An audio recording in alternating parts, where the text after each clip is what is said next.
I offer my obeisance to the divine in you. How many times has it happened to you that you decided to do something and you did actually start doing it, but a few days later you're out of steam? We all know about New Year resolutions and most of the time our inability to keep them. Why? Why does it so happen that you want to do something, you have decided you will do it, but you are unable to carry on? It shows weak willpower. It shows weak resolve. Resolve or resolution in Sanskrit, it's called Sankalpa. There is a very good yogic practice you can do to build your power of resolve. And it's very critical for every single individual to build this ability to stick to your resolutions. Why? Because unless you stick to your resolutions, your mind will not take you seriously. When you decide to do something, if you say, look, fine, let's say I decide that I won't have coffee for 10 days. If on the second day or just a few hours later I end up having coffee, my mind will think, this guy is not serious. As soon as I tell him to do something, he goes ahead and does it. He said he won't have coffee, but now when mind is saying, I want to have coffee, he just went ahead and had a cup of coffee. When you don't take yourself seriously, which means when you don't honor your own words, your mind will also not honor your words. In fact, it's going to drive you nuts. There's a practice, as I was talking about, it's called the practice of Sankalpa, which means the practice of resolve. The main thing about this practice is that you have to do it for 6 weeks at least. Why 6 weeks?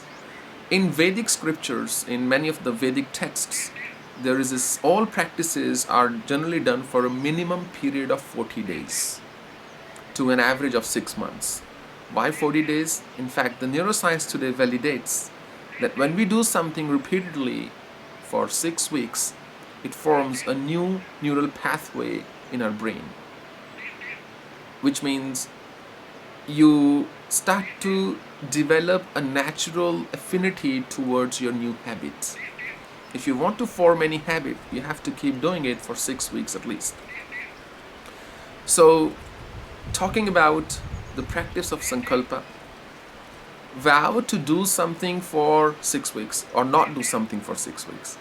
For example, you could say, going to the earlier example of coffee, you might say, I am not going to have coffee for 40 days.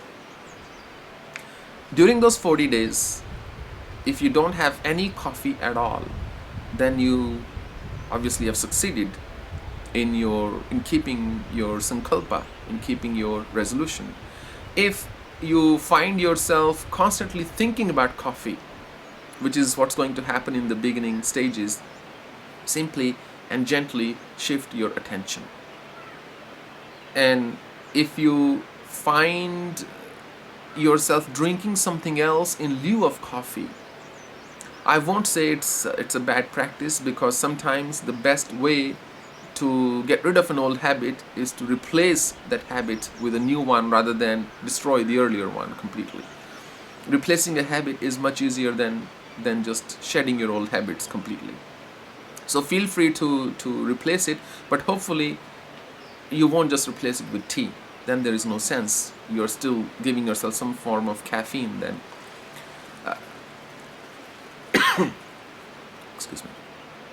The practice of Sankalpa is one of the most powerful practices you can undertake to strengthen your willpower, to tame your mind, and to have your mind listen to you. In 2003, beginning of 2002, in fact, beginning of 2003, I decided I won't have tea for 40 days. It's been roughly 14 years and I haven't had tea. In 2007, I decided in around February 2007, I decided I won't have coffee for 40 days. It's been nearly 10 years and I haven't had coffee. So like a good baby, I just drink milk. I'm just joking. So the point is, it doesn't matter tea, coffee, smoking, alcohol, non-vegetarian food, or just dietary changes, or exercising, or sleeping on time, or cutting down your online time, or anything at all. Anything where you are not in control. If you make a resolve, if you make a resolution that I am not going to do this for 40 days, you would find very fulfilled at the end of it, because it fulfills us when we are able to keep our resolutions. Why? Because we are the master. And then when we honor our own words, we act like a master. And our mind is in our control then. And that's the whole game, really. So we've already talked about 4 practices. We've talked about ekagrata, which is concentration. We've talked about trataka, which is still gazing. We've talked about this particular one.